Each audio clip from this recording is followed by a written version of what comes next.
Are you struggling for consistency in your sim racing? Does your iRating look like a roller coaster? If so, we have good news for you. The way to get more consistent is to first understand what you're doing differently than the professionals. And VRS is the answer. With our competitive subscription, you will have the telemetry, setups, tutorials, and everything else you need to fully analyze your driving. Our data packs and the ability to compare your driving with the best in the world will show you exactly where to adjust your inputs, change your driving line, and shave seconds off of your lap times. And our powerful and precise Direct Force Pro wheelbase and precision pedals are being used by some of the world's best drivers. All these champions agree that VRS hardware is not just the best on the market, it's also priced well below the competition. So if you're looking to upgrade to direct drive and the best pedals in sim racing, VRS is your answer. If you want to get better, get faster,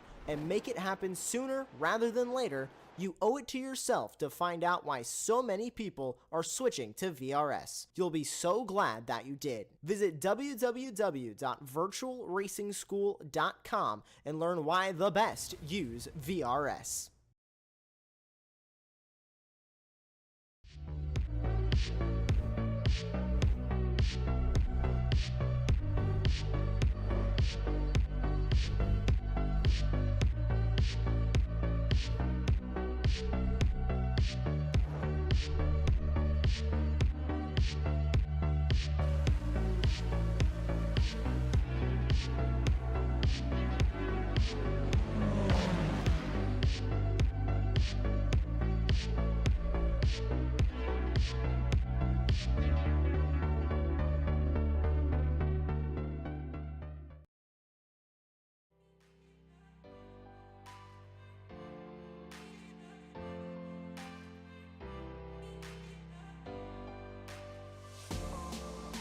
After playing second fiddle to Pablo Espes and Martial Huber for much of the season, it was Nathan Moore last time out at the Nordschleife who managed to take his first race win in the Apex Racing League Prototype Championship. Tonight we head to Sebring to see if he can make it 2 wins out of 2 and make a serious charge for the Pro Championship fights this season. Welcome to Apex Racing TV and welcome to round 5 of the ARL Prototype Championship. My name is Sam Fitzpatrick. I have alongside me Avery McDonald tonight with Joshua Wilkie bringing you this stream on our YouTube channel. Avery, it's wonderful to have you back alongside for the championship. And well, we head to Sebring, which I think will be a very demanding circuit for these drivers this evening, especially when it comes to racecraft. There are not many easy opportunities in any car around this place, but in these low slipstream GTPs, I think it's going to be especially difficult. Yeah, you come off, 2 different types of tracks, and you go to Sebring, and when you come to Sebring, everybody thinks the 12 hours of Sebring, and this is going to be a good warm-up session for them. But here's the thing: when you come here, like you said, there's not a lot of good passing opportunities because the track is so tough. It's bumpy. To keep an eye on is when you go through turn 1, is you got to keep it clean with the 2 wide start, and it just narrows quite up. So I think the big thing here is getting through the race clean on the start. Last season we did visit this, so we pretty much visit this circuit every season in this championship, and we had a good start. And anyone who watched last season of the prototypes knows that was a rarity. And so I think we can have cause for optimism. The season before, however, it was a total mess where I think someone floored it from like the 10th row back and wiped out everyone in front of them. So the last 2 races here in this series have been very mixed. Hopefully it's nice and clean tonight. At the moment, we are in qualifying. We are in the pro section of qualifying, and that is the time so far. And everyone who's set a time, they will not set any more times. The pro-ams and the AMs are done, and it's Joshua Wilson by 4 thousandths of a second clear of Melguera at the top of the standings. Yeah, like you said, the drivers that put down time, and they're done, so they're just sitting, waiting, and hoping their time's going to stick, because with such a large field, Sam, it's super important to start towards the front of the pack, especially when you come to a real narrow track. Here in America, a lot of the tracks are really narrow. I was just at Daytona last weekend, and another narrow track for the inside of the track. So these drivers are getting used to it. they're getting used to racing around this track. So that's something that I've noticed, Sam, that they're used to getting raced around, the drivers and in these tracks. So I'm expecting another fun one tonight. Yeah, I think it is going to be a very fun one. And I think it's positive as well for the rest of the season. That last time out at Nordschleife, I think in the pro category at least, was the most competitive race that we've had so far this season, and it was fantastic to see. Finally, this season, Nathan Moore really be able to take the mix to the likes of Huber and Espes, because they've had it their own way for too long this season, but I think he's going to be a genuine threat for the rest of the championship. At the moment, though, Espes is the man to beat. He's just gone on pole position by 3.5 tenths of a session, but they're going to have a fair few times in this qualifying session, so I expect them to continue to be dropped down. Della Chaz down in 17th place. Beyond putting in a lap at the moment, Espes will clear of the rest, but of course, we've still got many big hitters still to come. Yeah, it's always good to get that good clean lap in. Espes, is super fast, but the one thing we've noticed so far this season is you got to make it through the first couple laps to get a good finish. And if I remember right, at Watkins Glen, he had a little bit of trouble and come to a track where like we've seen the last couple weeks and how the curbs handle with these prototypes. You just got to be super cautious when you get onto the curbing and try to limit it as much as possible. It's just when you come with these prototypes, that's something you got to expect, and you can hit it perfect for 50 minutes, but on that 51st minute you could hit it wrong and end up bending the car. So you just got to keep it clean on the track. Yeah, it's absolutely true. So easy to bin the cars around this track, especially around this part of the circuits. They used to pick up a slowdown as well if you push the car a little bit too hard. Huber did go to the top of the standings, so he's currently the man to beat. But I think we can have a look at the championship standings going into this round. And it is a familiar front of the championship because Huber is at the top. Moore won last time out. Espes will get closer when it comes to the drop score, so I think any of those top three have still got a good chance. Quezon and Della Chaz with a bit more catching up to do. In the Pro-Ams, we did have a change for the championship lead last time out, as Espes, I can say, has just gone back to pole position. Melgrera now 8 points clear. It was an awful round for effect simulations. I think 4 of their drivers crashed out, and so Campbell in second place. Vetti struggled a little bit in recent rounds, but still finds himself in third.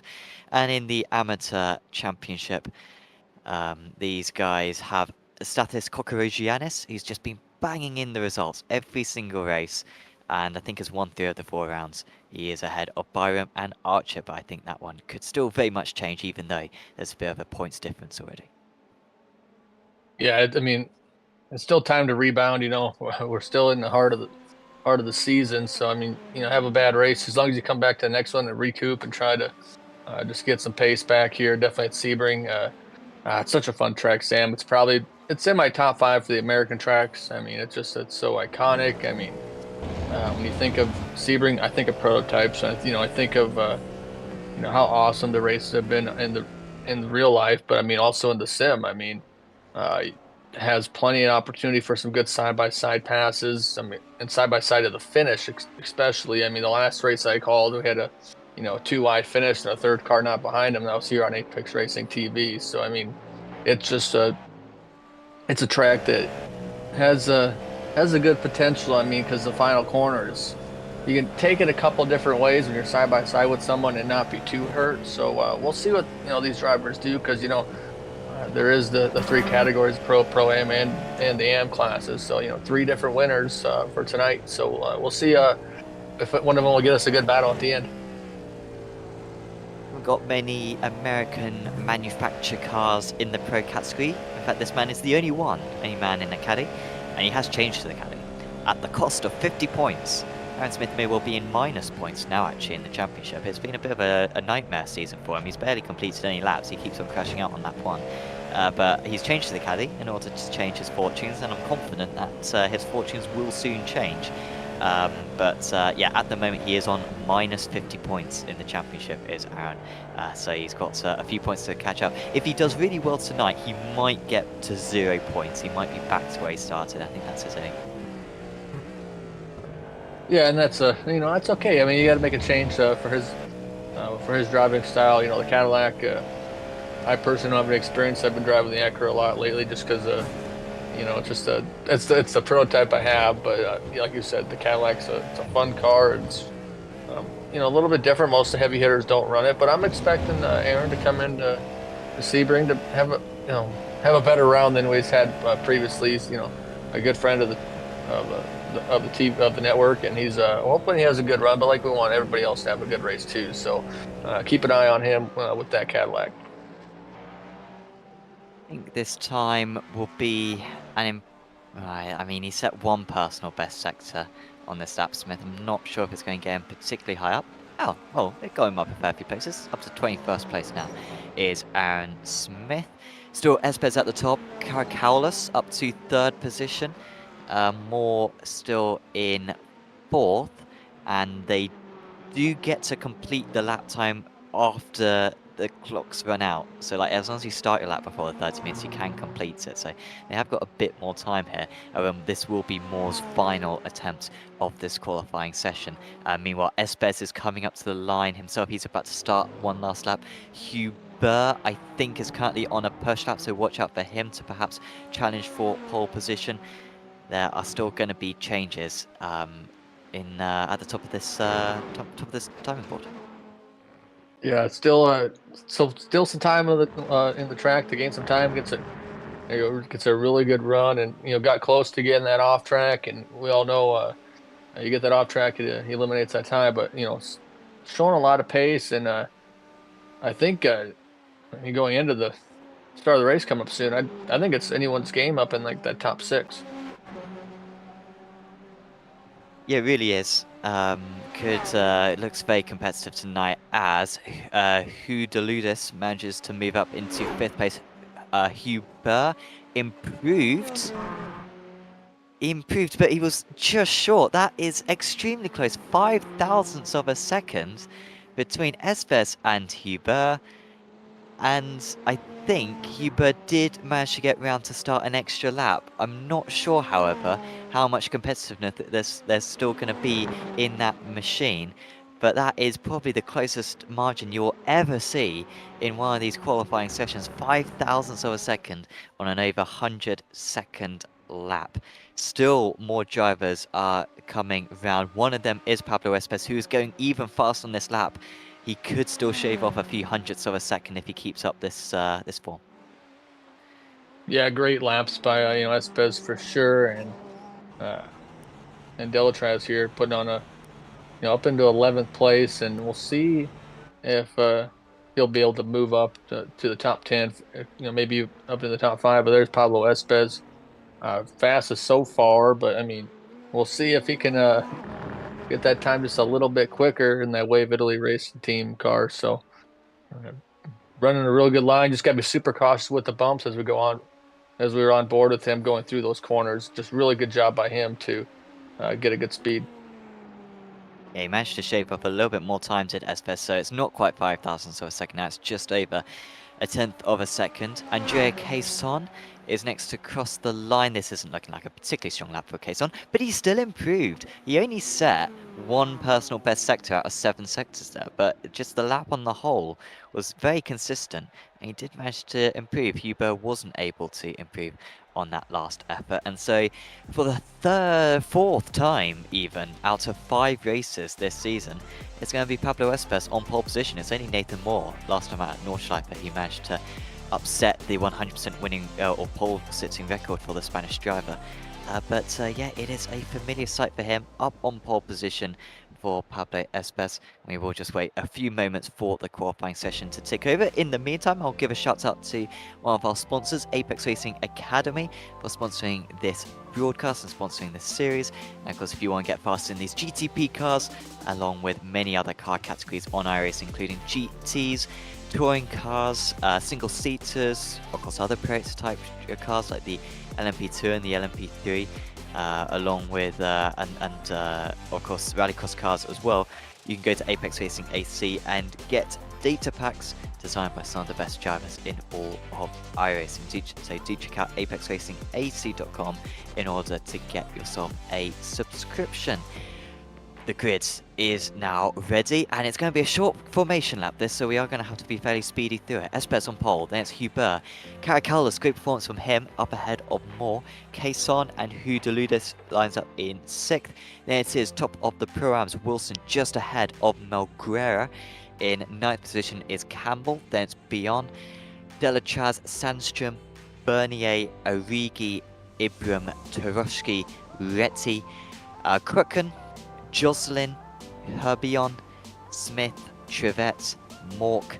Mork is top of the AM drivers, by the way. Then it comes Bertie, Guzmel, Caffode, O'Connor on his debut as well. Best of luck to Ryan. Kroll, Sorensen, Pavona, Lapalais, Lubono, Guiardo, Vigenberg, Kokorogianis with a poor qualifying down in 35th, only 8th out of the Browns, the championship leader. Then it is Araya, Archer, Mitchell, Fidelek, Kumo, and 4 Brits, letting down my proud nation, Hankin, McGinn, Byram, and Herbert, all rooted to the bottom of the stands. Yeah, thanks for doing that, Sam. What a great field of drivers we have. We'll make a quick comment before we get going.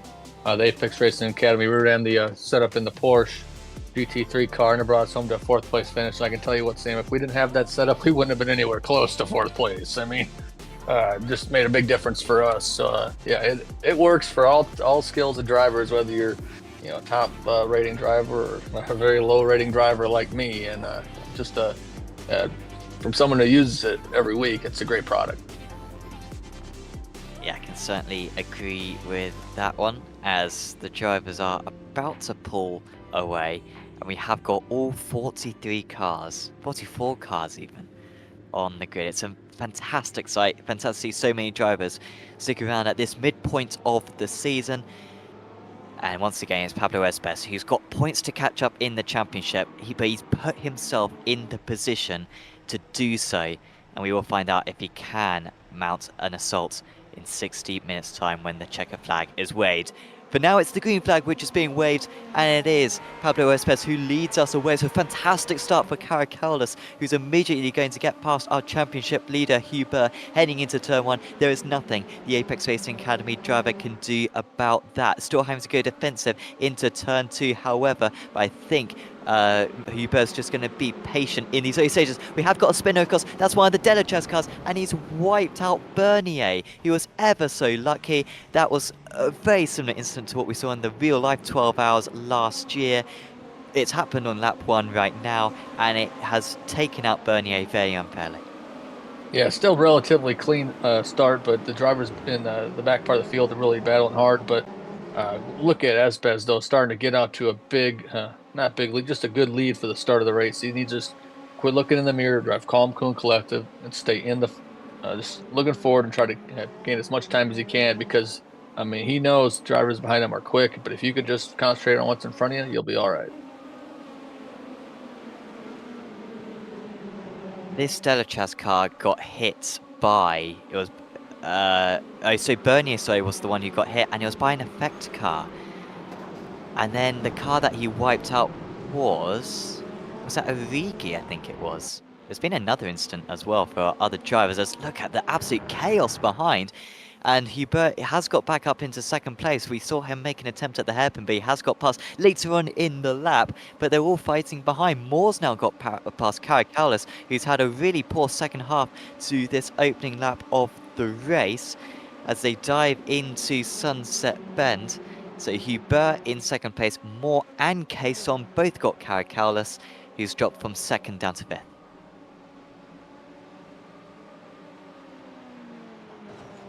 Yeah, just look at Espes starting to just pull away and do what he needs to do to get back in the point stand, get some more points and catch up to Martial, but still early in the race, Sam. Very early in the race. There's a huge pack of cars behind Herbion right now. It's in there. I don't know how they're so close to one another. That's in about 15th position, and we've got about 10 cars all on top of each other. It is a very close start. I think we've also got an opportunity to look at a replay. Zen plays in chat asking what happened to Krucken. I feel like Krucken could have been involved in this, but certainly Wilson was involved in this. Oh, there's a bit of movement under braking, and then that's caused a lock-up. They're all pinching on this very narrow part of the circuit. Wilson spins around. I think he may have even hit his own teammate as well. Well, just Tobias went off track there a little bit. Just hate to see it. Just running your face, and all of a sudden do a little spinner doodle. But still good start so far. Drivers are starting to get in their try to get in the groove. Get in the groove as early as you can, and just because they already know when they're going to pit. Sam, I think they have a good idea when they're scheduled to come down and pit. So they're just going to get in the groove, try to click off some good laps, and if you can make a pass, make a pass. But the biggest thing is keeping the car clean. That is absolutely true. Well, I think this man feels like he could make a pass. This is Guzmel gets him past Mork. Mork in that Porsche, which historically this season has not been the strongest car. I think the cars are a bit more evenly matched at this Sebring circuit, but it is still a familiar case of the Acura really being in the fastest car. Henry Jocelyn has had an issue. I think that's heading into Sunset Bend. I think you can just see him rejoin in the background. Actually, I think maybe he was actually pulling across. Luke Mitchell, I think, may have been involved in something as well. There is a very slow car on the left side of the circuit, who I think might be trying to get into the pits. There's Herbert moving up, and yeah, all sorts going on. So many drivers with setbacks earlier on. Krutken, who has come into the pits, his instance seemed to be on lap 1. We saw the replay for that, but he's waited till lap 2 to come into the pits. Herbert's is really struggling as well. He started from last place on the grid, and several others needing to take their faster pair early in this race. A little bit of contact there with Guzmel battling with Herbion just behind, and Guzmel is ahead. In the background, Mork is coming under more pressure. Well, actually, this is his teammate Sorensen, who's being overtaken by Retzi, but Sorensen is able to fight back. Yeah, I like the idea, Sam, of staying out and running a lap with your damaged car just to see if you can make it.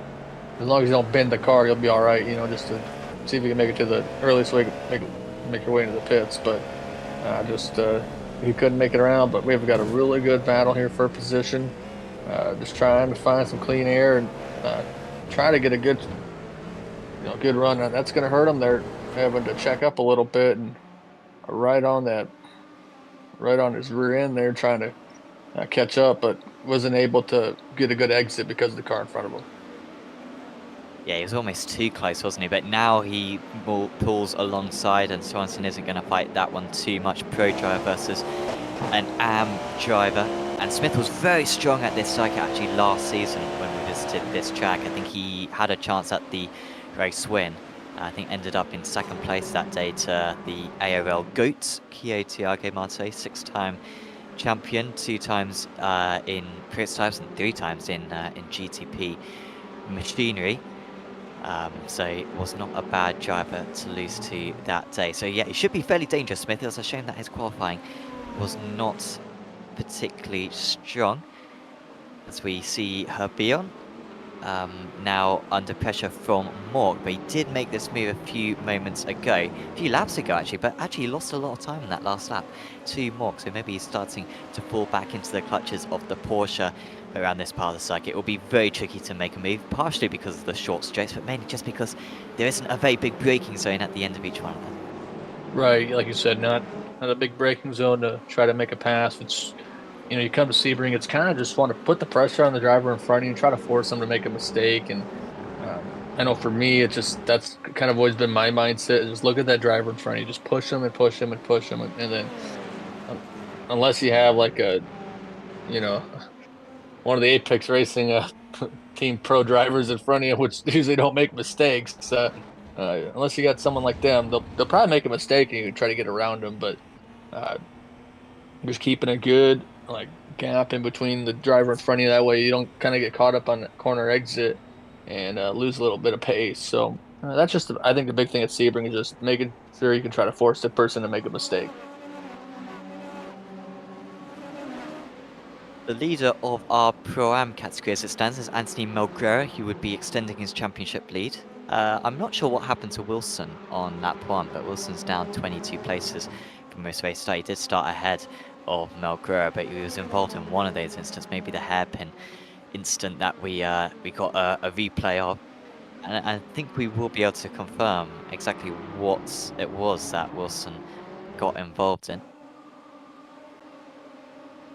Unfortunately, neither of me or Avery can see this one, but I'm sure you can see it back at home of how Wilson dropped down the order. And yeah, that's left himself with a lot of catching up to do. He is still running, however. Didn't need to take a pit stop, but yeah, it's just a damage recovery scenario right now.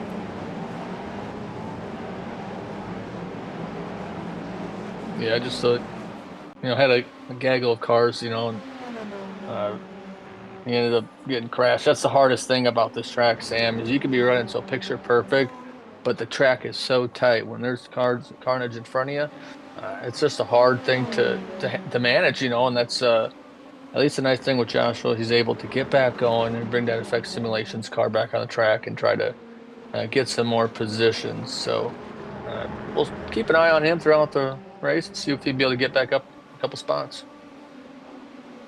Welcome to everyone in chat, of course. Already mentioned Zen Plays and also Ricky 206, Jackson White, and of course Effect Simulations boss Paul Busby as well in chats. Hope to see you back on track soon, Paul. I'm sure you'd be up in the top 10 at the very least in this race. Here is a battle. Wow, I mean, thank goodness it wasn't netcode. Now they do make contacts, and that can be pretty disastrous. And the move now will come from Sandstrom trying to nip the pocket, but now they've made contact twice. Hopefully Sandstrom has avoided too much damage, but Beyond has definitely got a lot of damage, and that was... that went from a miraculous non-crash to two very disappointingly crashes.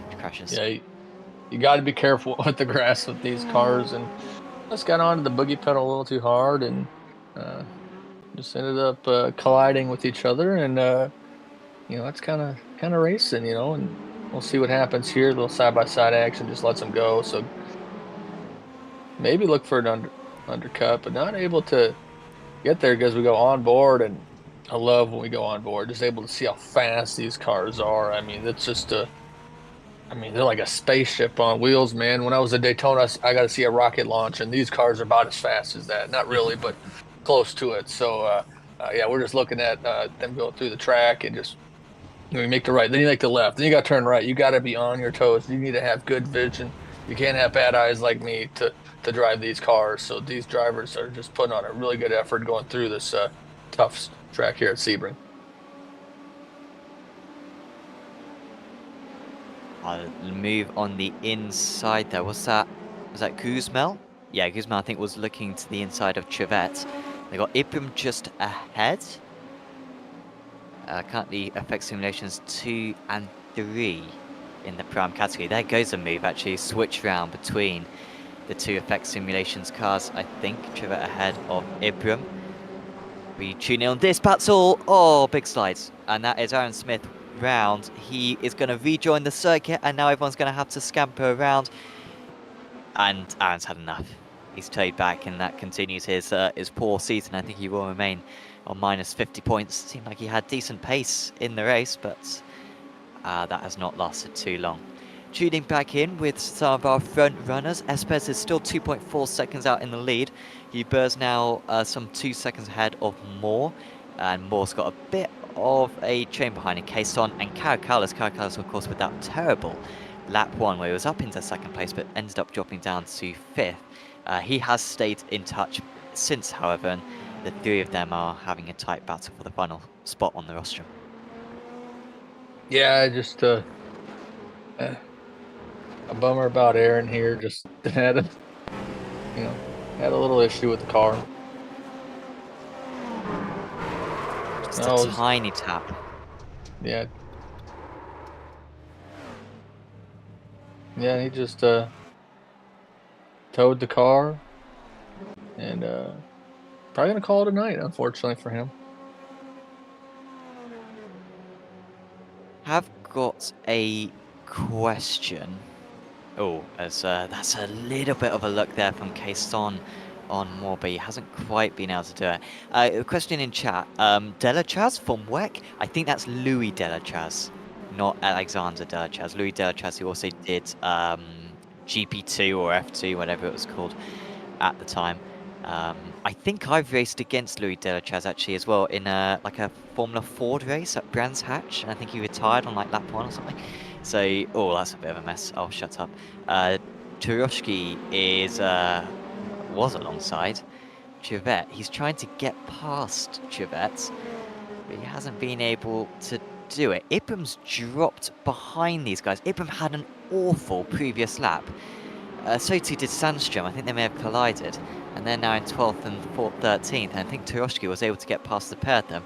And it's really brought many cars as well into the fight, because behind this you got Herbion, Mork, who's continuing to do very well as an AM driver, Retty, McGinn, and O'Connor in his first ever event in the series. Yeah, Delachaz ran with the Wayne Taylor Racing number 40 car at Daytona. So, but if you have that last name, whether you're related or not, it's usually pretty quick here. And really good driver he is. On the sim, especially with these prototypes. So good battle in here, a little bit of contact, but we're all right. We're all right. You got a little runoff area. We'll see what happens as they get ready to go on this long straight, and maybe gave a little bit of room because the contact was made. But as we look from the back, and it's going to try to make a pass here. We'll see what happens. Yeah, got to slow down now. Surely that's a big slowdown, right? To cut that corner. It's so rare that you cut that one. But he doesn't seem to have lost too much time. Into the pits comes Sandstrom. Can you... I guess you can go to the end of the race from here. He has had enough. He's thought, I am not battling with these guys for the next 25 minutes. I'm coming in now and getting some clean air. But of course, even if you do pit now, you're not necessarily going to come out into clean air, because you may well have traffic to pass. He is taking tyres as well, is Sandstrom. Let's have a look at a crash that has just happened. I think this is between Bertzi and Bernier, potentially. Bertzi qualified well. He was second place out of the amateur drivers, but this has sent him back. And this also involves Fiedelic. I thought the incident was going to happen there. Oh, they're all wide, and there was no way around for Fiedelic. Well, had he taken the racing line, he would have got past, but he just didn't pick the right way. Yeah, in that moment, you just got to, change the depends and tow back to the track, because there's nowhere to go. I mean, close your eyes and hope that you're not going to hit anything. So, unfortunately for him, but that kind of stuff happens, Sam. I mean, usually when I wreck, it's always self-inflicted, where I blow the corner into the tire barrier. But as we look on, though, I mean, these drivers, good battle here. I mean, like I was saying, they're trying to force each other into a mistake and just throw a little pressure on them. Don't give them the bumper. We ain't short track racing. They're also not the 33 LMP2 from Rolex last week, where they wrecked 6 times. But they're just running a good pace and just trying to see what they can do. I can really tell the big difference between some of these cars when they get on the straights, which ones are going to pull away and which don't. But side by side here through Sunset Bend, and oh, here we go. We got a driver coming out of the pits. That kind of scared me a little bit there, Sam. I think it scared the drivers behind him as well, because you're braking on the exit of Sunset Bend. And it was McGinn. He did a fairly good job not to drive straight into the back of him. That was Chivette, I think, wasn't it? No, it wasn't Chivette. It was Ibram who came into the pits. He was at the front of this train. So Mork is somehow up into 12th place now. I don't feel like I've actually seen Mork make an overtake, and yet he's gained 11 places in this race. Really good performance from Mork, who, of course, was running in the top 10 back at Le Mans in the first race of the season. Looked at that point that he'd run away with this amateur championship, but it's really been Kokorogiannis who has dominated since. Kokorogiannis himself, you can see, they're up 16 places, one of the highest gainers. McGinn is up 29 places. That is obscene, and it might be 30 places because he's now alongside Mork, who is not going to give up on this fight, and battling through here is going to lose you a lot of time. And the small gap that they had over the virtual drivers by Thrustmaster driver of Julien Retty has absolutely been diminished. Mork holds onto the position, but you question how long he can do so. Great thing about a season-long championship, Sam, you can be really good the first 3 rounds, but you got to be good through every round. And Mark having a really good run here. A lot of these drivers in the points battle having some good runs. So we'll just see a good run out of here. Going to get a good, try to get into the sunset bend and maybe try to make an overtake. I think he's got a big enough run, so we'll see what happens.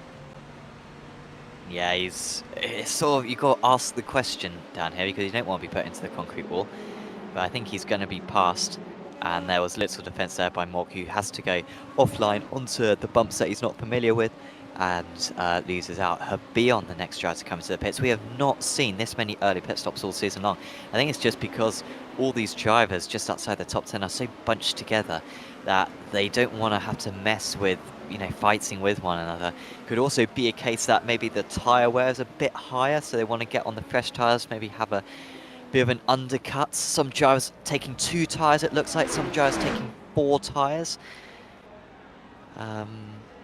We're seeing that work at Watkins Glen. Definitely 4 tyres the best way to go that time, as Wilson also comes into pits because he had a spin earlier on. Has just been trying to play catch up ever since. So there's a lot of drivers out of position here who are still in the race, who are just going to be spending the rest of this 42 minutes clawing back as many places as they can.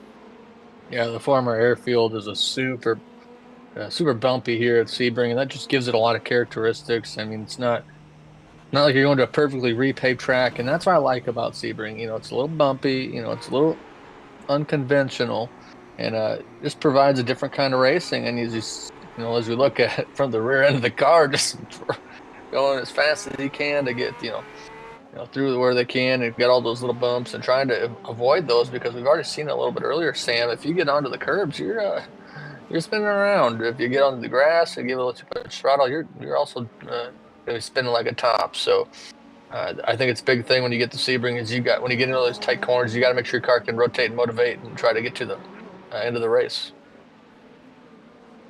Alexander Delachaz now adopting the headlights in order to help him past Mulgrera, who I think is compromising his race.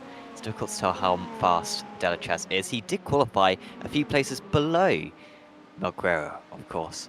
But I wonder if he's seeing those 3 drivers of Moore, Cason and Caracalis having a fight, and maybe Alexander is thinking, I should be with those drivers. But at the moment, he is very much stuck behind the French driver directly in front of him. He's having to be patient at the moment in that battle for 6th and 7th place. This is the battle for 14th and 15th place. Ruetti, who had a solid qualifying. He's up 3 places from his race start, which, considering that we've had a lot of pit stops, is pretty much means that he's back to where he started. So not a great race so far for Ruetti. I don't think he's had everything go his own way. He's, of course, right behind Thomas Mork as it stands. Giannis, leader of the category, is soon behind. Here comes Sorensen. Sorensen had a crash earlier on. I don't think we saw the replay for that at the time, but it was about 5 minutes into the race. He's just got past Samuli Kumo. Neither of them are pitted so far, and this will turn into the battle for something like 35th place, I think, when all the pit stops are sorted. I think we can see the Sorensen crash, so this has happened about a quarter of an hour ago, and this is why Sorensen's so far back. Unfortunately, again, neither of us can see it. Yeah, it's a good thing to see Samuli out on the track and having a good little run. Yeah, get rear-ended, outbraked a little bit, Sam. That's just, you know, that's what happens sometimes, unfortunately. But you know, contrary to what some people believe, you know, we're talking about the lights flashing. That's not a turbo button. That doesn't do anything to make the car faster. So. They're just doing it to try to say, hey, either get distracted or let me by. They're not trying to turbo around them, because I mean that would be pretty cool if they had that, but they don't. Do you ever use the headlights? No. My favorite part is when you're in a multi-class race, Sam, and you're at one of the greatest tracks in the world, Daytona International Speedway, and you are way off of. You know, you're way up against the wall to let somebody by on the inside, and they still flash their lights. I'm like, you don't see me way up on the wall, like, they're gonna let you by. I'm like, okay, waste that button, because sometimes, you know, you never know people's wheels, Sam, how long that button will last for. So you don't want them to waste the actuations of the button. So personally, I don't really flash the light. I mean, I usually run this lower class car, and never needed it. But I like having that option though. Yeah, I think I'm trying to think if I use it. I don't think I really do. I think it's only if I'm annoyed at someone, and that's a rarity. So, yeah, it's a bit of a rare circumstance. Is It that why you comes. flash your light all the time behind me? Yeah. That's it. Yeah, not a fan of you driving.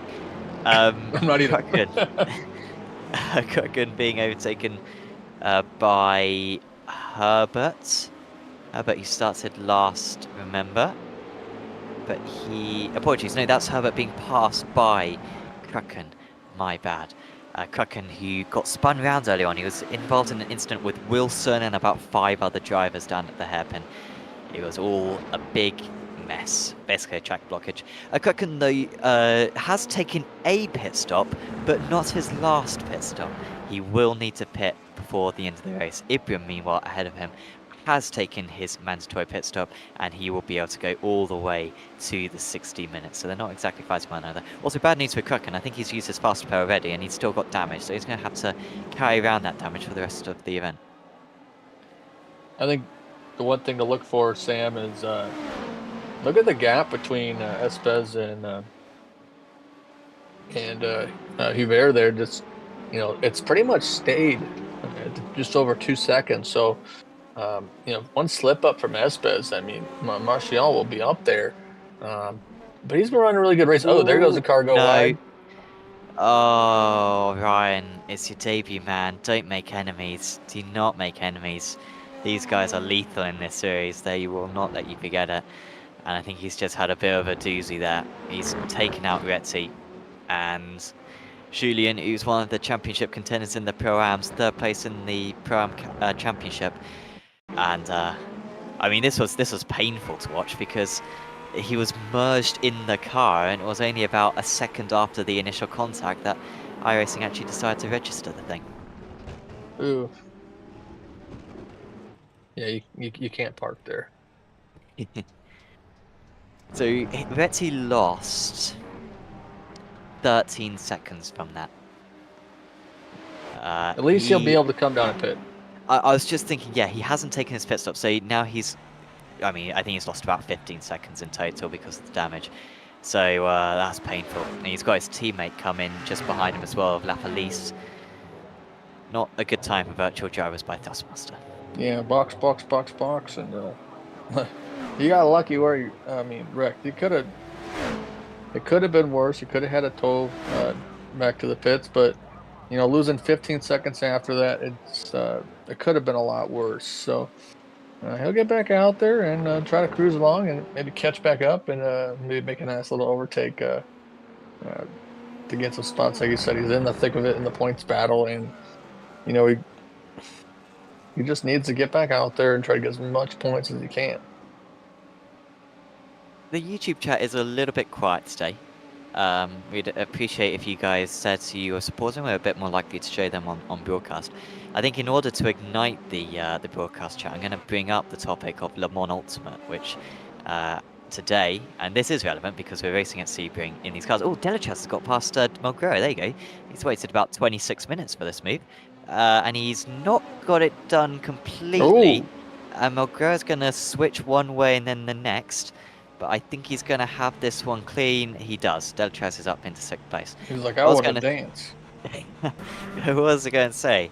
Was that Le Mans Ultimate, as unfortunately sports have been delayed, the 20th of February release for the sim is turned into an early access rather than a full release. Many of the actual functions are going to be delayed till the summer. I don't know how you are, how in tune you are with that news, Avery, and what your thoughts are, but I welcome anyone in the chat as well to give their thoughts on a game which I really hope is good. I don't even know what that is, so wow. Okay. I've been out of the loop the last couple of weeks, with going to Daytona and just thinking of that and planning for the next race, and just trying to stay off of the. Just don't look into it very often, but trying to look into the inside of Sunset Bend, just not able to make the pass. But just excited for whatever ends up happening. You know what I mean? Just glad to bring all this good coverage on Apex Racing TV. It's good to be back after 2 weeks away. So to come to a fun track, I was really bummed, Sam, when I missed one of the greatest racetracks in the world a couple weeks ago. Yeah. Right, hang on. Which one are you meaning? Because you missed Nordschleife as well. Yeah, Last yeah, time the one out. that was the one before that. And yet you mean the one before that, dearie me. Yeah.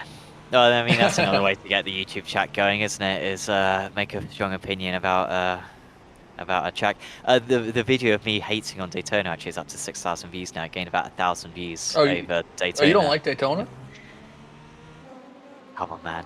Come on, man. No, it's a fun track to visit, and it's just a little different to race. It's kind of like my kind of track. It's pretty easy, you know. So I have a little bit of pace there just because it's an easy track, but so does everybody else. So it's a catch-22. We've got a goat in chat. Here, Tiago Marteau, welcome. Supporting Jesper Sandström in Wave Italy. Congratulations, Kie, for moving to Williams Academy. And hopefully, you'll be signing up for the next season of the Prototypes. Get your 7th title in. Maybe win the 7th title and then do what 7-time champions do and move to Ferrari afterwards. And, because then we'll have the Ferrari LMDH or GTP hopefully by that point, and you can follow in the footsteps of Mr. Hamilton. Hopefully Kie will do that. Or 7-time champions retire and move to a different manufacturer in NASCAR. Yeah, I did that one go so well?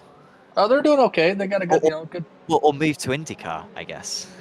Yeah, that man, that's fun. IndyCar's fun. I mean, I'll be at the 500 again this year. Maybe hit up a couple other races. But I tell you what, though, one of the races I've been watching a lot is anything with these prototypes. I mean, whether it's here in Apex Racing League or Apex Racing TV or on like the real cars, they're just fun to watch. I mean, I'm having a blast. I know some people wreck, but these are probably one of my favorite races, especially it's just uncharacteristic to have this many prototypes on the track and not have to worry about slow GT3 drivers like myself.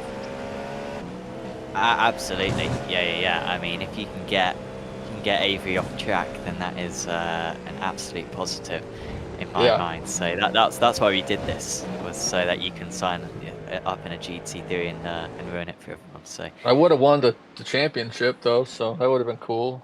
Get the usually they say it's a celebrity entry, but I ain't no celebrity. I mean, I'm just an entry. But yeah, no, I really enjoy. Oh, big move there, big move. Let's see what if it sticks. I mean, Sandström was alongside there, but Hankin squeezed him, and now he's all over the place. Hankin as well. He will just about move past Will Sandström, who's also got support from Kevin Zwemstra as well in chat.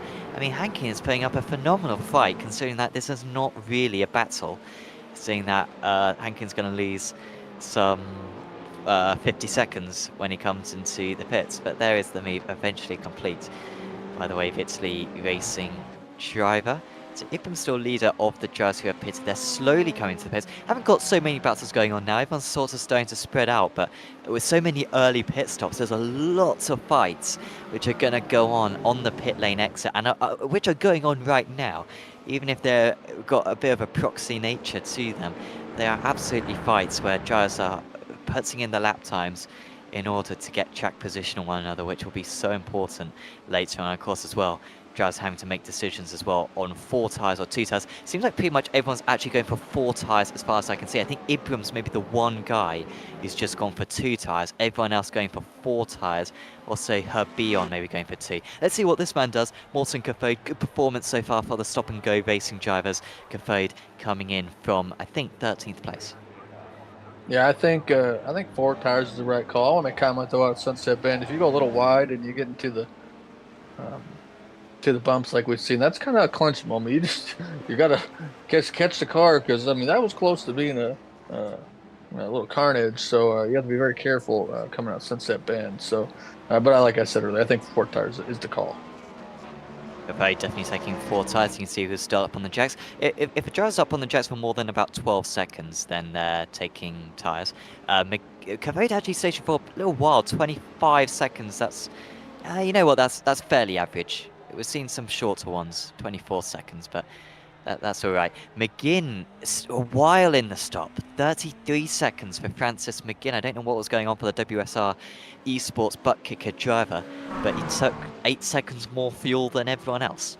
So that has cost him a lot, has McGinn. He's down to 24th place now. Obviously, will turn out to be a lot higher than that when the pit stops are complete, but that's not what he needed. Espes has come into the pits. Espes is into the pits. That is very interesting. So this is really a sign that the tyres are really bad, because Espes could have gone longer, and usually we see these drivers drain the tank, go to about 45 minutes into the race, but Espes has decided to half and half the stops in order to cover off the undercut from Huber. Yeah, just make the call there. Like I said, half and half for him there. Just make got to make a little strategy change. I don't think it's when it comes to like a 1 hour race, I don't think it's as big of a deal as you go to like maybe a little more of an endurance style race. But this is what could hurt him if he's not going to be able to get by a slower driver. So get back out on the track, try to click off some good laps. So like I've said the last couple rounds I've been calling, it's all about your in lap and your out lap. If you get on that out lap and you got those cold tires and you're used to the hot tires, and you just start to overdrive the corner, you could be in the tires. I mean, I seen that, last weekend at Rolex, had a couple drivers putting the tire barriers coming out the pits. It's like, what are you doing? Like, is it your first time? Yeah, it's a common one. Chivette is also another driver coming to the pits. Pretty risky strategy this from Espes to come into the pits, because he didn't know what traffic he was going to come out into. He's got Cockrogianis and Lubono ahead of him. Espes is going to be several seconds a lap faster than these guys, because he's usually a fair bit faster, and then he's also got fresh tyres on as well. We wait to see if Hubert comes into the pits. Hubert's going to stay out, so... Or Hubert... Oh no, there's been a crash. Herbion, Wilson and McGinn have all had an absolute calamity. I saw them all pop up. I think Wilson... I feel like Wilson's maybe spun and wiped out Herbion and McGinn. That's a big word. Replay of this. Calamity? I like that. Calamity. Okay. Oh no, that's not good. Oh, and there's another one. Oh, that's a T-bone steak right there. I mean, what a mess. Well done. They've all pitted as well. I really hope they haven't used their faster pairs. Here's McGinn. So it wasn't McGinn's fault, but he got away without too much damage. He just lost a bunch of time. Yeah. Although it was McGinn's slow pit stop which put him anywhere near those guys. And then he starts reversing it. He's going to do the whole rest of the race in reverse. Like they say, every action is an equal opposite reaction. So, I mean, yes, that slow stop on the pit stop, and that kind of caused them into that carnage there. So, yeah, write that down in the notebook for next week at Mugello. Oh, thanks for reminding me we've got Mugello next week. Oh, what a track. Yeah, well, you think of Daytona, I think of Mugello. Yeah, like... I'm just kidding, I love that track. Such... Yeah, I really... Weirdly, I was driving F4s the other day, because I mix and match the series I do. I never race in 2 races in the same series consecutively. I dabbled a bit in F4. I just thought Mugello in F4 cars must be absolutely insane. But it'll be great in these cars as well. Really good. Fantastic track. And I think the drivers are a bit scared of it. They're not totally on board with Mugello yet, but hopefully they'll enjoy it, because it is an absolutely terrific course as that. Sorensen has come into the pits. I'm trying to look if there's any long pit stops really. Not especially. You know what? Espes had quite a long pit stop. He was stationed for 26.4 seconds. I wonder if Hubert pitted the lap after Espes pitted, whether he would have jumped him. I think he's sort of missed the boat now, because Espes is on fresh tyres, and I think he's probably going to be going a fair bit faster. is Espes. Yeah, I mean, Espes is now a second and a half a lap faster than Hubert. So I don't know what Hubert's strategy is right now. I feel like he needs to pit now. I can see what he's doing in terms of he's trying to get like a tyre advantage for the final 20 minutes, but he's losing so much time right now. He's going to come out the pits 6 seconds behind the race leader if he's not careful. Yeah, so I mean, it's always tough, Sam, to get an idea on what the other driver does for pit stop. But if you use the SDK app that was one of our sponsors for the series, that has all the information for you, has when their last pit stop was, how long they're in the pits. I mean, if you got that open, that helps out a lot.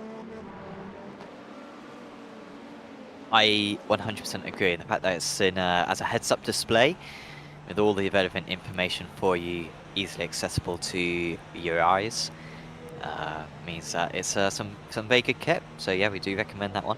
We are on board now with Marshall Hubert. Second and third now into the pits, Caracalus and Caisson. Hubert, they just continuing to drive on. There's not many drivers who haven't come into the pits yet. I love these races where it's high tire deck. One of my most wanted features on iRacing is the admins to have the control of turning up the tire deck.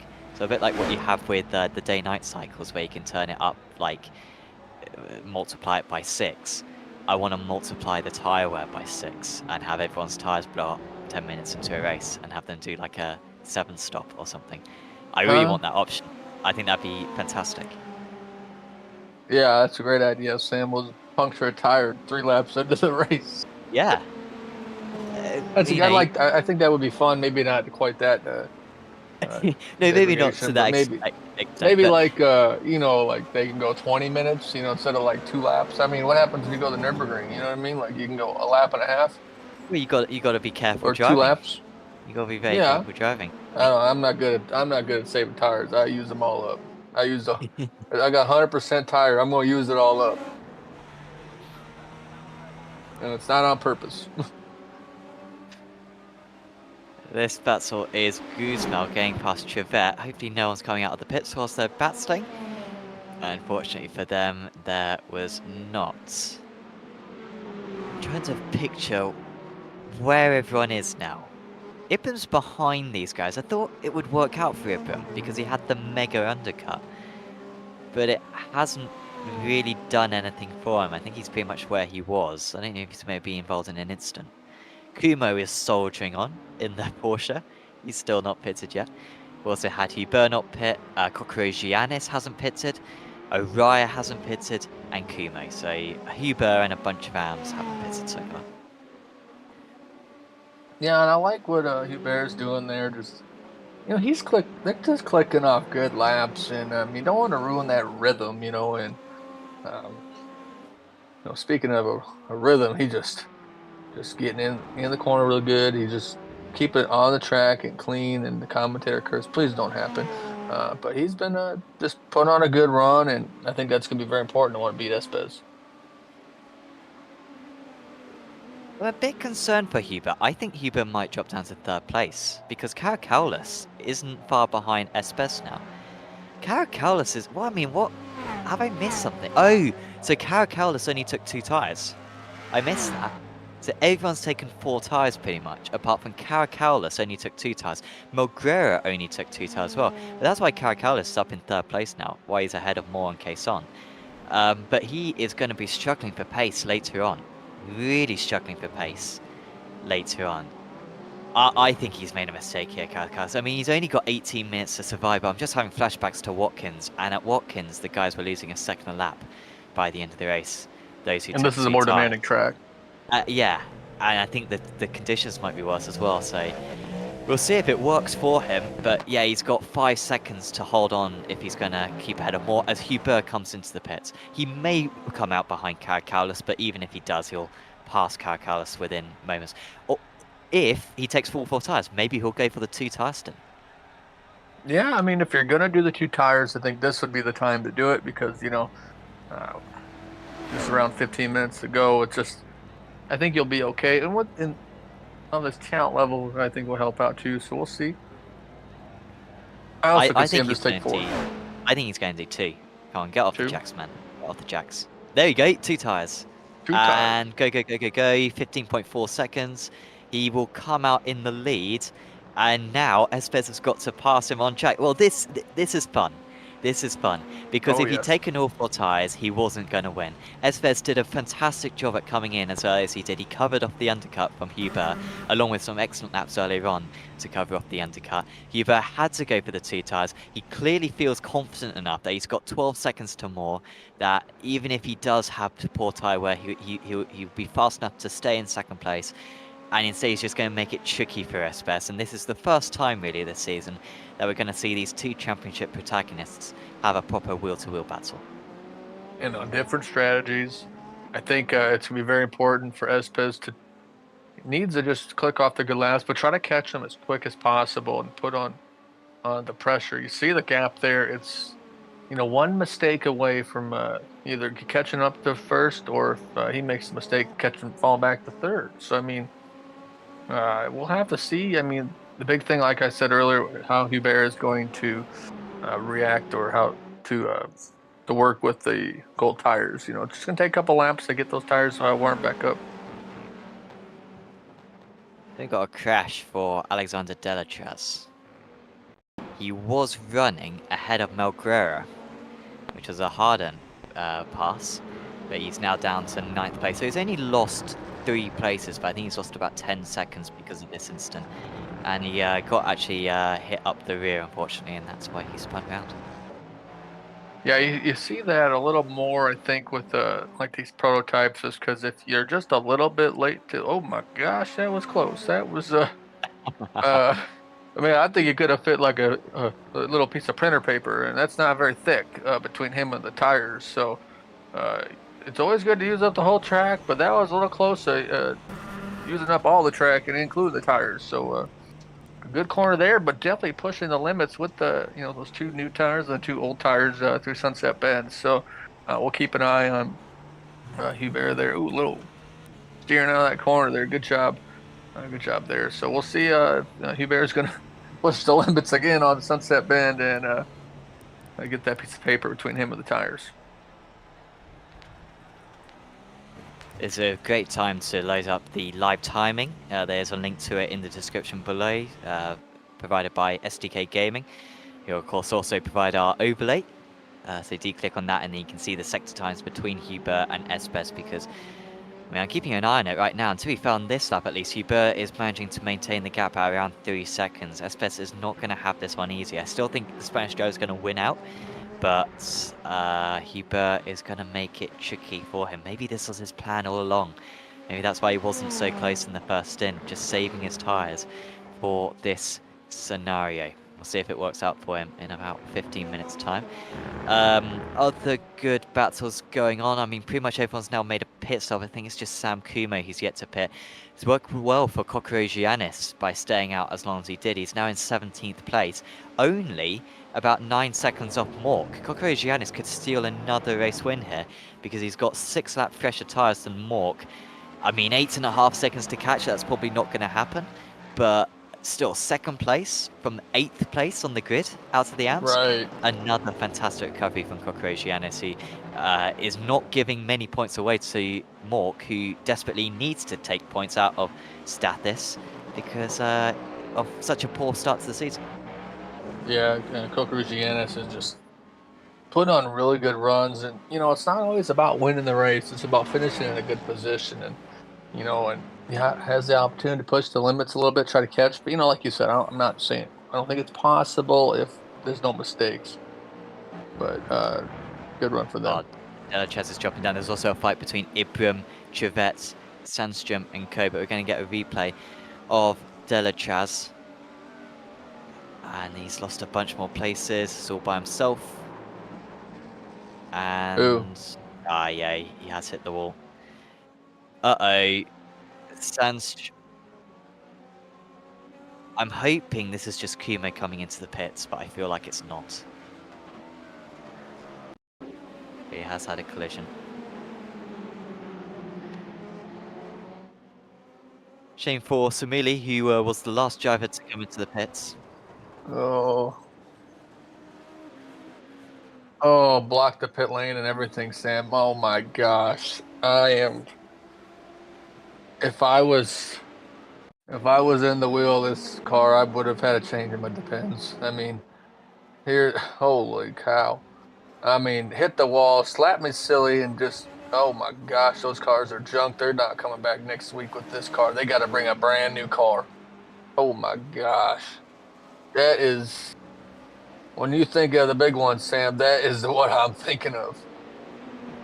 The chat is in absolute ruins as Jesper Senstrom was involved in that one. What a mess. James Ibrahim as well. Earliest driver to come into the pits. Just a parking lot. Oh my gosh. On board.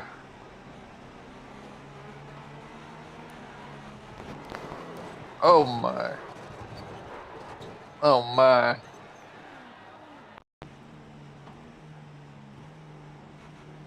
What an incident, Sam. Just, I mean, my eyes hurt from that. Oh, just spun in reaction and just got caught up, and holy cow, Sam, man.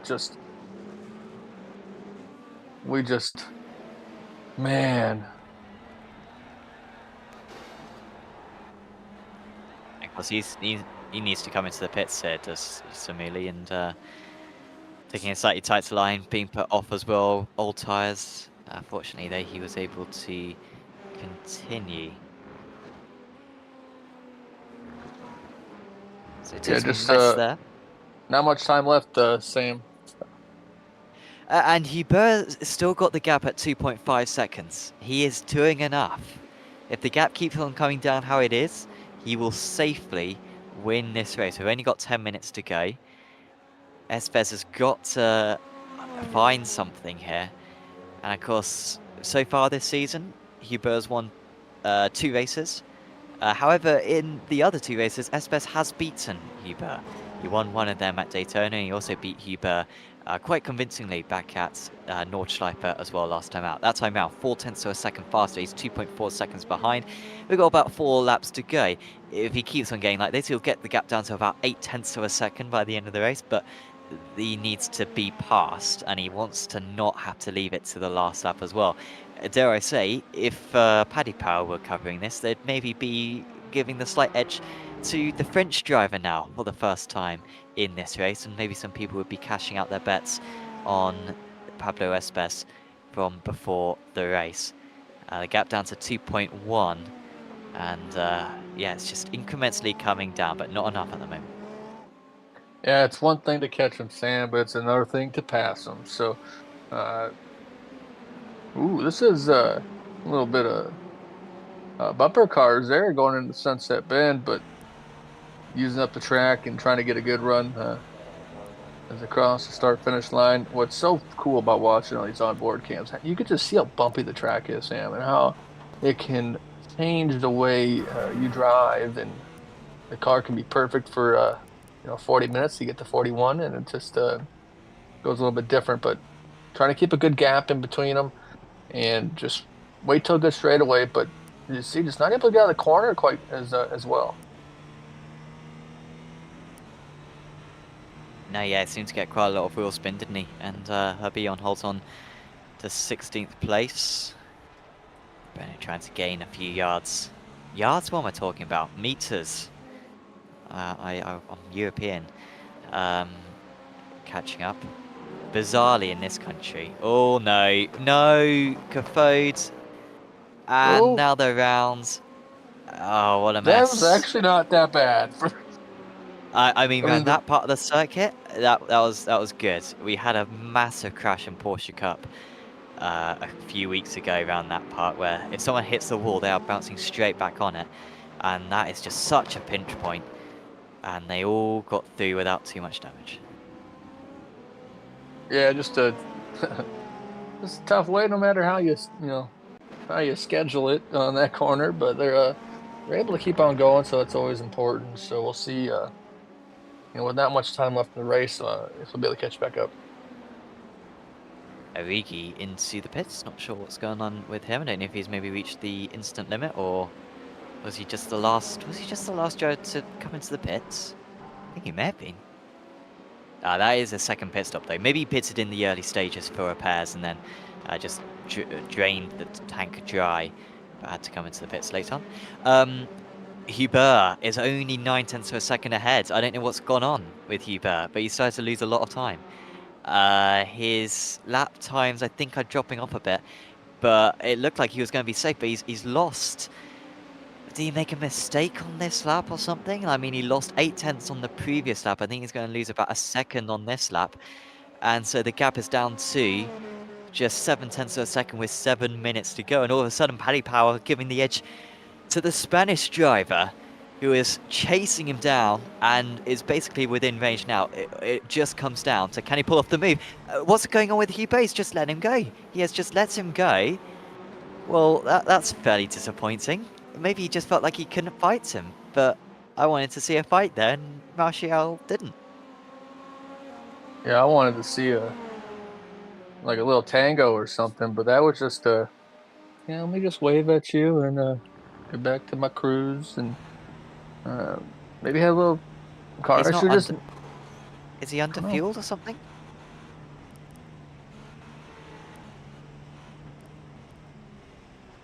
Yeah. I mean, if you know you're not gonna. Yeah. Sometimes it's better to be in second place, especially in a timed race.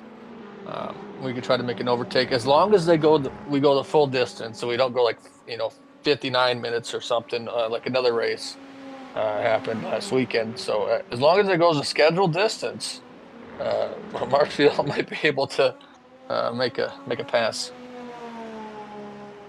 Hiroshiki. That is the plan, Sam, to go the whole distance, right? Not cut it early. That ideally. But you can't be picky with these things. You gotta get just as far as you can get, and that's all we can hope for. Hiroshiki is up ahead of Melguera now. Melguera did only take 2 tyres, so I think that's part of the reason why Hiroshiki has got past. I think these two were battling last week because it was the purple liveries, and I was just kept on going on about how purple liveries are cool. So I think that's reminded me of that one. Both doing well, and both again in that 7th, 8th place. They're not quite with the top echelon of drivers, but they're around that region. Huda Ludis as well is in 6th place. Huda Ludis it only took 2 tires as well, so watch out for Toshki to move up into 6th place by the end of this race. And Huda Ludis got quite a bit of damage on that. No, he doesn't. No, that's just an Acura. My bad. He's got no damage on that car. He's fine, but he has got a bit of old tires, so we'll see if he can hold on. Yeah, we'll see if he'll be able to hold. But man, it always seems you see a couple drivers, Sam, that do the 2-tire strategy, and it just doesn't seem to work out the way they wanted to. So I mean, especially at such a demanding track here at Sebring with all the bumps, and we'll see. But the leader Nam here doing a really good job and trying to get a good run there. Yeah, he got overtaken by Delachaz a few laps ago, but he actually made up a bit of time on Delachaz that last time round, so not sure what's going on there. Trevette only took 2 tyres. He's in 12th place. He's been caught by Kokorogiannis. So Kokorogiannis might get to 12th place, in which case I think he'd only lose 1 point to Thomas Mork, which would be very disappointing for Mork. But Kokorogiannis, once again, and I said this earlier on, with amazing recovery powers, but he doesn't want to bin this. This would be a good result, even if he can't get past, but you can see just how much more grip he's got in these closing stages, and he just needs to get close through one of these corners, and under traction he should be able to pull alongside and past. Yeah, that's a great thoughts there, Sam. I think that just what we're going to try to do is that we're running close on time. Not too many laps left to go. Oh, look at that! Absolutely no turning ability through Tower Bend. Kokorogiannis almost onto the grass. Don't really want to be tipping a wheel on there. And he's got the inside line. And I mean, Trevette has got absolutely nothing left here, and that's not going to help. He will be overtaken. Oh, he might keep behind Capote. Capote's 5 seconds behind with 3 minutes to go. But honestly, Trevette is that flashing the slow turbo. that I could see him being overtaken again. He's flashing the. I wish this was a turbo button. So he was a little upset by that, but you just got to move on and try to catch back up. But it could happen. No battles in the top 15 now, unfortunately. So the only 2 battles going on out there. Uh-oh, there's been Delachaz and Araya have crashed. Oh, what a bad day for Alexander Delachaz. It's his 3rd instant in this second half of the race. Yeah. Some days are. Oh my gosh! They just Ah, collided and said, "Oh."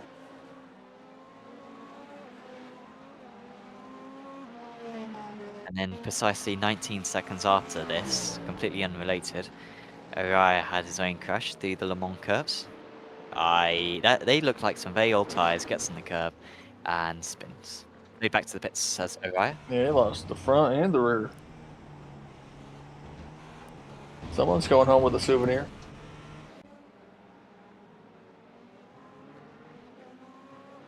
Yeah, Spez just getting it done so far tonight. Sam just needs to keep it clean all the way through to the end. I'm going to send a message to Martial after this race to ask him why? What happened? Why Slow did he down, let him fuel. pass? I don't know. I mean, yeah, QT speculated that it could be a slowdown. I don't think it was, because I don't know where you would have picked up a slowdown on the lap round that part. And I don't think it would have. Your slowdown timer would have already,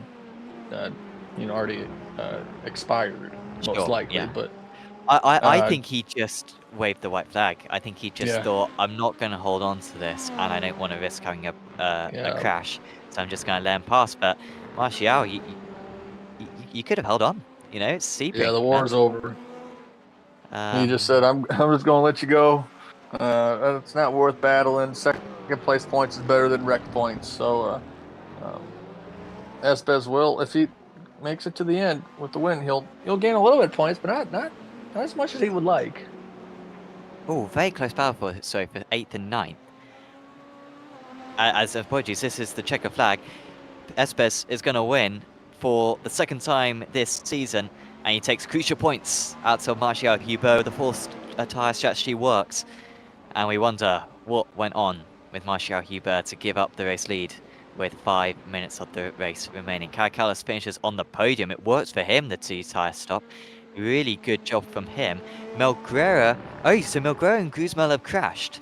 So Melguera was being caught by Guzmel, who's got better tyres, and the 2 of them have collided. Guzmel will remain in 9th place as long as he hasn't got too much damage.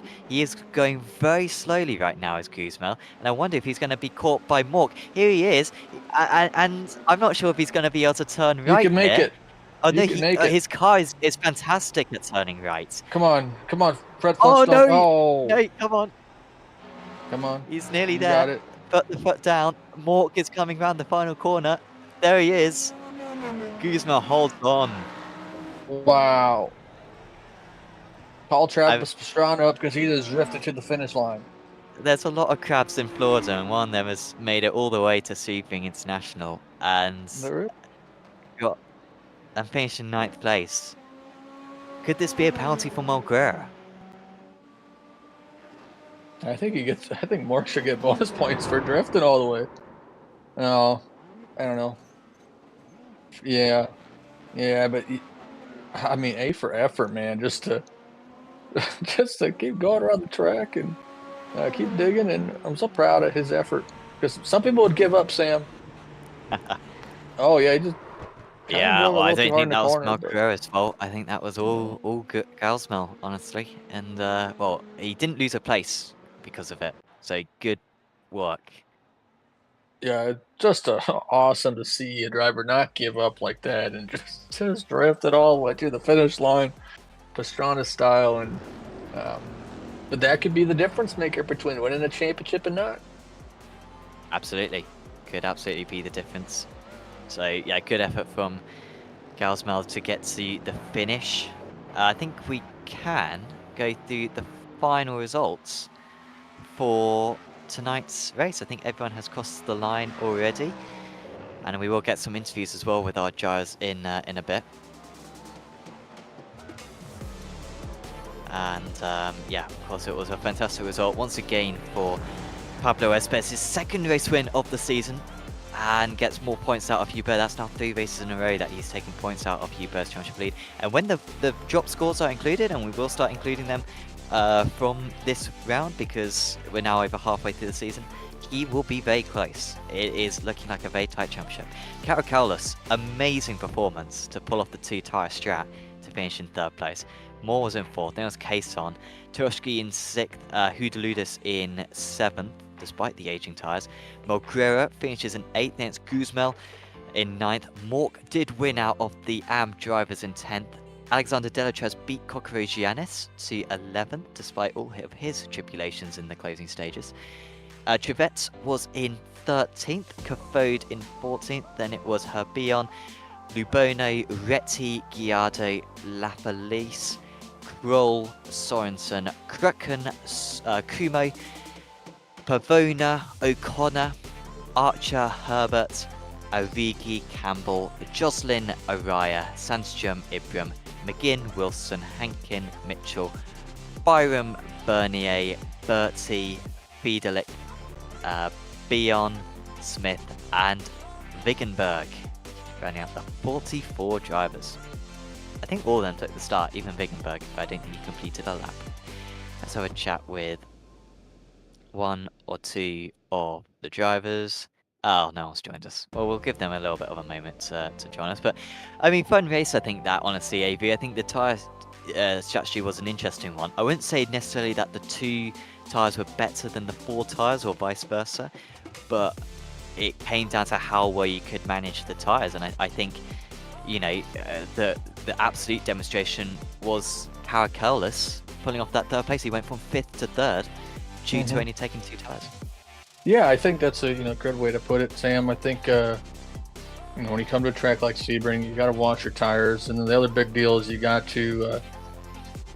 just got to keep the car clean. And I think all the drivers that made the big gains were just in the right spot at the right time. I mean, just did a really good job, and then Thomas Mork just come in with that damaged race car and drifted his way and still won the AM class. So. But yeah, it was just a fun race. I mean, I know there's some carnage, and that's going to happen at this track, and I mean, that's the nature of the beast. But overall, it's really fun. Yeah, really, really good race. One of the best races of the season, I think. As we will have a chat, I think, with Stathis Kokorogiannis, who joins us now. Stathis, congratulations, man! Amazing result. I mean, let's take us back to qualifying, because I mean, we've seen you have some pretty good qualifying results this season. I think you'll say that this wasn't one of them. What happened in qualifying to leave you with so much to do? And then, of course, how was it making your way through the order? Honestly, I made my life harder. Hello, guys. Good afternoon, good morning, wherever you're watching. What a race. Qualifying, one of the worst qualifying experiences of my life. I had literally no grip. I set up a strategy to go on a double prep lap and then a quali lap. But even though I pushed in these 2 prep laps, I had no grip whatsoever. I was in the mid 43s yesterday in the practice session, and I know I could have been maybe closer to a very low 43. But yeah, sometimes you make your own luck, if not always. And yeah, P8 on the grid, embarrassing, really, considering I am the championship leader. But I don't take anything for granted. I was surprised a bit with the start of the race, but I worked my way through. I believe I had excellent pace. Also, congratulations to Thomas Merck for his win, well-deserved win. I had some pretty good fights. Honestly, the strategy was almost spot on. I had to let pass Pablo Espes, I think, for a position we're not fighting in the same category, we're not fighting in the same real estate, so I let him by. I hope he appreciated it. I didn't coach him any time, but this is what you expect from top racers in this league. As I said, I had a very good pace throughout the race. I was a little bit frustrated that I was in the traffic, but I made some good moves. I tried. I always try to make moves on the outside for some reason. I don't know why. Sometimes it works, sometimes it doesn't. Today it worked one time. To be honest, almost worked second time. I know I could have been in front of Merck if I had a better qualifying session, but overall it's a very, very, very important race for the championship. Second place, fourth podium in 5 races. It's amazing. Hopefully I can keep this up. And I love Sebring. I haven't raced in Sebring before. To be honest, yes. This is a surprise event for me. Very good pace. Very weird practice week. I started basically testing 3 days ago, so very happy with my performance overall. And I wouldn't say I'm surprised because today was very hectic day because of my work. I don't want to talk about myself a lot, but I am a journalist and in motorsport, and from today's news you understand what was going on. All day from 6:30 a.m. I almost missed qualifying. So very happy. Congratulations also to I think Scaffold, who was on the podium. I didn't notice. I'm sorry, but congratulations also to the other class winners. I try to stay out of trouble, and one thing I like to make my opponents is mistakes, and I made my opponents to mistakes, and I passed them. And I am a better racer than qualifier, and I need to work on that for sure. Well, you're still getting the big points in at the moment, Stathis, so you're doing everything correct, and your strategy as well today worked absolutely wonders. Is there anyone you'd like to give a shout out to? Yes, shout out to my team, and I'm gutted that Chris Byram didn't finish. And also Elliot Hankin. I don't know what the other guys did. I haven't spoke with them yet. But Chris lost a lot of points. We were 1-2 in the championship. I don't know the situation right now. Hopefully we'll see. Shout out to my team. Shout out to everyone who was on my stream and supported me. Thank you guys, and let's go for next race at Mugello. I haven't raced at Mugello either. It's a journey to the unknown, and hopefully it will be another great result. Hopefully. Yeah, hopefully you can keep it up. Certainly, if anything, if this season's got anything to do with it, I imagine you will be able to get another podium. Stathis, congratulations, and see you next week. Thank you. I'm off to record the podcast. Bye bye. Stathis Kokorogiannis undoubtedly talking about the Hamilton Ferrari news in a few moments' time. It has been confirmed, I think, during the broadcast, like 100% confirmed that it is happening. Exciting stuff. Let's have a chat with another one of our drivers. Avi, I think Anthony Melguera is ready for a chat. Hey Anthony, congrats on a fantastic run, man. Went to a tough track at Sebring. How were you able to manage to get that W?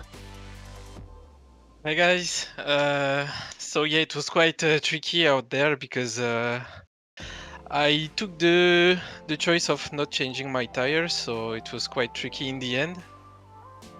I also had a contact with Alexandre. I think it was lap 24. He was in battle with John. They both spin in front of me, and I had a contact. So big damage on the left front, plus the tires that was completely dead. It was quite tricky also with Axel in the end. So very complicated race. Happy with the second win in a row. So yeah, that's a pretty good result. Yeah. Yeah, it's pretty much exactly what the doctor ordered. And question for you: Mugello next week. Are you excited for that? Yeah. So Mugello, I think for the most of us, it will be the first time that we're gonna race out there, at least on the GTP. So really looking forward to it. Hopefully, I can get the third one in a row. But yeah, really happy with the result. Big shootout again to my teammates. And yeah, looking forward to the next one. All right. Anybody else you like to thank? Again, my girlfriend, which is also supporting me a lot, and yeah, my teammates, and also do not forget to go on our website. We are still looking for a few drivers, so yeah. Absolutely. Well, congratulations on the second win in a row. We'll see you 1 week from today. Yeah, thanks, guys. Yep, thank you. So that was Anthony Mulgrew finishing in the top position in tonight's race at Sebring in the Pro-Am category. Actually not going to have a chat with Pablo Espes, our Pro winner, but was a fantastic result for him once again. So yeah, another word Avery on Mugello coming up, another 75-minute race. I mean tonight was tough on tyres, but I reckon Mugello next time, that's going to be even more lethal. And I imagine obviously it'll be a 4-stop strategy because they've got to take more fuel in, but even then they'll probably be stressing those tyres out, and I wonder if we'll see more drivers going for the half and half strategy like we saw tonight. Yeah, with it being a 75-minute race, the final 75-minute race of the season, look for a little bit different strategies. I'll hop in the virtual private jet and go down there and call the race there. But the thing with Mugello, it's still a new track to the sim. Yes, it's been out on other racing titles, but it's just different when it comes to iRacing. So we're going to really keep an eye on what those drivers are getting used to the track and just finding their limits, because it's the off tracks are pretty treacherous here. So we'll just have to wait and see. And I think I'll watch a couple of the other broadcasts that were on Apex Racing TV here on Mugello and see how those were to get a good idea. But I'm super excited for it. We had another great round at Sebring. I'm expecting another good round number 6 at Mugello. Yeah, of course, now in the second half of the season, it is getting fairly interesting in the points. Of course, you can check out the Apex Racing League website in order to see what the standings are. I am currently updating the points as we speak, so you can go over to the website there to see what's going on. Of course, if you've enjoyed this broadcast, do please leave a like on it and subscribe to Apex Racing TV so you can catch all our broadcasts coming up in the next few days. Of course, tomorrow we've got the Radicals official series. We've also got the Apex Racing League GT3 trophy, the studio broadcast that we do. Also got the late Apex as well, starting at about 10 o'clock UK time. That's 11 o'clock for Europeans, and yeah, various times like 6 o'clock for on the East Coast in the US. So make sure to tune in to that. And of course, we've also got the F4 Championship as well, Apex Racing Academy F4, starting on Saturday. You can still sign up to that over at apexracingleague.com, and you can sign up for the prototypes, like a couple of drivers have done in recent weeks, or you can sign up for F4s, GT3s as well, and many other series which will be starting in the near future. So do check out apexracingleague.com.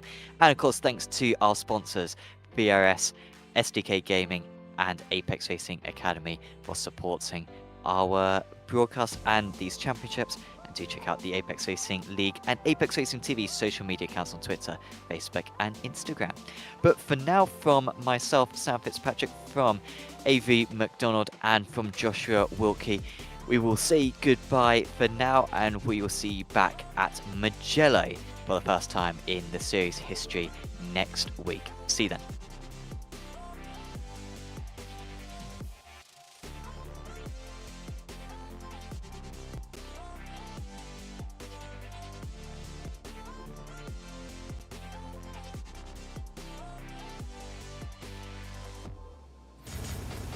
Are you struggling for consistency in your sim racing? Does your iRating look like a roller coaster? If so, we have good news for you. The way to get more consistent is to first understand what you're doing differently than the professionals. And VRS is the answer. With our competitive subscription, you will have the telemetry, setups, tutorials, and everything else you need to fully analyze your driving. Our data packs and the ability to compare your driving with the best in the world will show you exactly where to adjust your inputs, change your driving line, and shave seconds off of your lap times. And our powerful and precise Direct Force Pro wheelbase and precision pedals are being used by some of the world's best drivers. All these champions agree that VRS hardware is not just the best on the market, it's also priced well below the competition. So if you're looking to upgrade to direct drive and the best pedals in sim racing, VRS is your answer. If you want to get better, get faster,